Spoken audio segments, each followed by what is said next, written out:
We are taking the legalism, the fear, and the doubt out of Sabbath. We're saying 100% God wants us to rest, but that looks different for everyone. Hey everyone, okay, I'm loving this summer Sabbath series and listen, we are demystifying Sabbath. We are taking the legalism, the fear, and the doubt out of Sabbath. We're saying 100% God wants us to rest, but that looks different for everyone. And I just know that I've come from a culture where if you didn't do it a certain way and you didn't do it for a certain amount of time, then you weren't doing it properly. And yet, as you're hearing every single week, women are just so diverse and have got so many different responsibilities, and women working across different time zones and in different spheres. And there's a single mum trying to put 2 kids through school with 3 jobs, trying to make it work. And so not everyone can do it a certain way in a 24-hour period, or take 3 weeks up to the mountains and, sit on just sit in a nice quiet place. I'm thinking most mothers listening to this would love that opportunity to say, could I go Yes. and do this? So what we're trying to do is really emphasize the importance of it, but show you how it looks different for different people and for all of us in different seasons, because we live this thing called life. And so, my dear friend, you've met her through the podcast, LoriAnn. Okay, so you're the only other person that I know that travels like I travel is you. So we're constantly in different countries and time zones, and lots of urgent responsibilities. And yet the Lord's invitation to Sabbath is there for both of us. And so for you, I know people would be wondering, how does a woman in the corporate world do Sabbath? Like, what does it look like for you? Yeah, and I think it's about number one, prioritizing Sabbath, and number two, figuring out in busy seasons what that looks like versus down seasons. In busy seasons, when I'm traveling and I have a board meeting, oftentimes I will say, I'm going to skip the dinner that goes along with it so that I can go back to my hotel room at 6 or so, and believe it or not, being able to, take a hot bath and order room service and spend 3 or 4 hours just breathing and feeling calm can be the only Sabbath I might feel in the entirety of the week. I will say that part of my big dilemma, I read this great book called The Rest of God. Somebody got me this book that talks about Sabbath because I do run myself a bit ragged, and I had to realize, as each one of us do, that you're an inexhaustible resource, and we as women are trying to fill everybody else's cup up, and we're trying to make sure that everything is perfect and everybody gets along, and you're thinking through everything. But if your cup's not full, and I learned that because of some health issues of my own, if your cup's not full, then you're not going to be able to fill anybody else's cup. And so even if I was resting for the majority of my life, like on a Sunday, if I went to church and then I would come back and,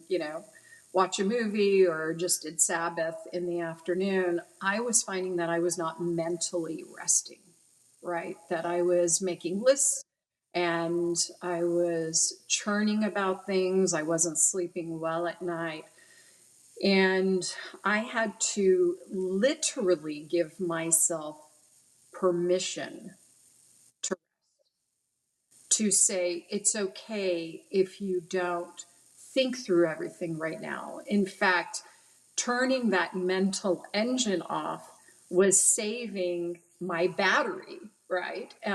But I didn't know how to do it. And so I had to take some pretty significant steps in order to do it. Because again, if you're on that perfectionist treadmill, and if you're on the, never quit learning and growing, and, you have my mom who is in the back saying, idle hands are the devil's work. And, what are you doing with your time? And I think we learn to be overly busy and we feel guilty in taking any type of rest. I used to go to movies with my girlfriends, and I would talk to my mom the next day, and she'd say, you know, what did you do? And I didn't want to say anything about going to a movie because she would say, isn't there something better and more productive that you could have done with your time? And I was like 35, right? It wasn't like I was 12.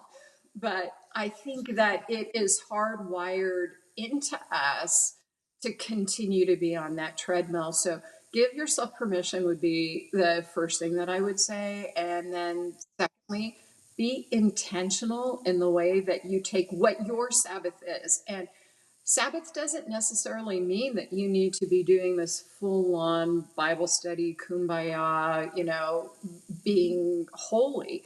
Sabbath is about finding rest and respite and sanctuary. I think that's a word that we forget when we talk about Sabbath, is the sanctuary of it. And if the sanctuary is in your media room, watching, Chris preach for 12 hours, great. If your Sabbath is in your bedroom with your kids and your husband clamoring in the other room, order them pizza and let them clamor. I mean, there is no prescription that works specific to everyone, but it's in that space where your head and your heart and your soul and your body, all four of those can, for lack of a better term, chiropractically align to take the collective sigh, that collective breath of, I can breathe. Yeah. You said something a minute or so ago about how you had to train your mind to shut off. And I, for one, would love to know how you did that, please, because that is also my mind. I have like a note in my phone where if I lay my head on the pillow and thoughts start ruminating and I'm like, oh my gosh, I'm not going to sleep until this is done, I write it down like in that note, and I refuse to let myself get out of bed. That's the only thing that I know to do. Yeah. Please tell us how you shut your mind down. I'm a big list maker like you, Rachel, and I do it before I go to bed. So I get to the end of every day and I have the must-dos versus the wanna-dos. And Chris has heard me say this before. My father told me when I was a little girl, because I've always been frenetic and frantic at the same time, right? He said, number one, you're always in a hurry to go nowhere. You have to figure out what your destination is, right? Still true. And I'm directionally incapable, which is a very bad combination, is if you're in a hurry to go nowhere and you don't know where you're going, right? But number two, because I am a bit of I think I would be labeled a workaholic. I love it and I get joy out of it. But with that, because I am juggling so many balls all the time, my father told me when I was a little girl, you're going to have the insight in being able to prioritize which of those balls are rubber and which ones are crystal. Let the rubber ones ball bounce and keep the crystal in the air. And so with that, when I kind of get to the end of my day and before I physically leave my office or when I'm on the plane coming back from a meeting, I make the list of the must-dos, right? And I give myself enough bandwidth in conjunction with everything else I'm doing to make sure that those get accomplished or restack the priorities. And then the want to do's come secondary. Because what was happening, very much like you, Rachel, I was lying in bed every night going, oh my God, I have 800 things and I have 1,200 emails, and what am I going to do and how am I going to do it? And when I started prioritizing to make sure that I was doing what I need to do, and you will hear me say this a lot, do the job that only you can do. And I think we as women, in particular, we're kind of like pack horses, and we say, oh, you know what? Load that on my pack. Oh, you know what? I'll take that on too. And I'll take this on and I'll take that on. And before you know that, you're a high powered lawyer that is hosting your husband's holiday party. You're the den mother for your, son's Cub Scouts. You're running the bake sale and you're making gluten-free, sugar-free, cherry free, 50 different kinds of things. And I think that there's something to that. I have the philosophy, if you want something done, give it to the busiest person because it'll get done. But the busiest person that has a lot of bandwidth and a lot of breadth and capability may not be able to know how to say no to good things to make room for great things. And so in Sabbath, in making your list and in prioritization, get rid of the good things to make room for the great things or the God things in your life, and do the job that only you can do. And don't be too hard on yourself as you're going through the transition. I was thinking as you were speaking, I'm in the process. There are some good things that I'm removing from my life to make room for the next season of great things. But I said to Nick last night, I feel like I'm in a relay race and I'm handing over a baton, except I'm also the other person now running, taking on a new baton. And there's that moment in the exchange zone where, to be honest, my life is totally out of balance. It's not going to be forever. I mean, we've looked at, it's just like, okay, we are acutely aware for this 3-month period that this would be unsustainable. It's not. So my breaths and my pauses are shorter than I'd like them to be.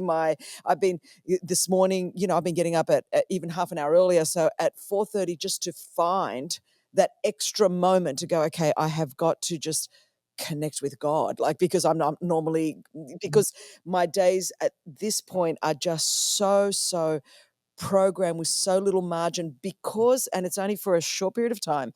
I'm handing off some things, picking up some new things, and there's just a moment of transition and overlap that you've just got to, and I don't want people to feel guilty for that, as long as it's not always and forever. But you have to understand there are times, and I could be going through a huge moment of guilt, or just go, wow, God's given me the grace to do it. I've gotten up a little bit to just find that moment of connection that I need. And I know it's not going to be like this forever, but it's what needs to be done right at this moment. Yeah, and I say all the time to myself, this is not your permanent reality. This is not your permanent reality. The issue is, and you touched on it, when it starts to become your permanent reality, then you have to start analyzing, am I doing, number one, what I'm called to do, number two, what I'm capable of doing, and number three, what I'm equipped to do. And with those three components, if things start falling outside of that, then you really need to take, I shouldn't say you should do something. My father used to say, don't should on me all the time. You need to take a step back and you need to really clarify what your life is going to look like. And then I would also say, and I'm not a psychoanalyst, but I would say that my CEO coach, who's the great Dr. Henry Cloud, would say this if he were sitting here. If you're keeping yourself overtly busy all the time and you're not in a season of transition, going from here, getting to there, then in that busyness, you have to ask yourself the question, why are you staying that busy? Are you running away from something? Are you hiding emotional issues? Are you dealing with past trauma or past abuse or past guilt or, things that you need to get freedom from?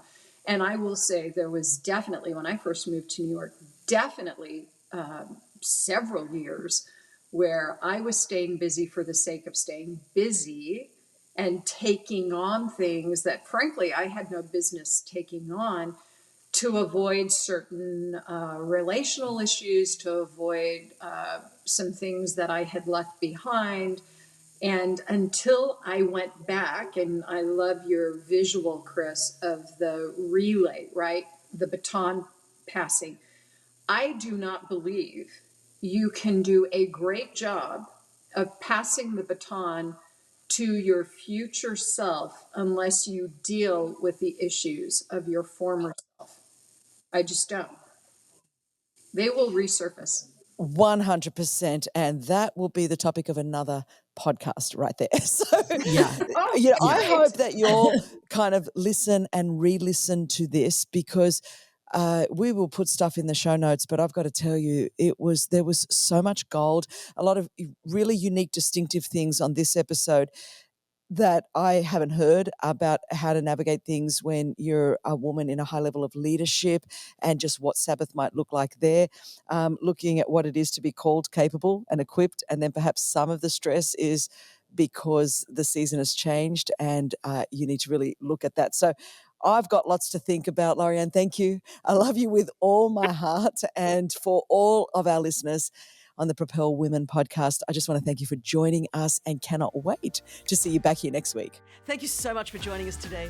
Make sure to subscribe to this channel to get notified every time a new video is posted. We are so glad that you're here and look forward to seeing you next week. God bless you.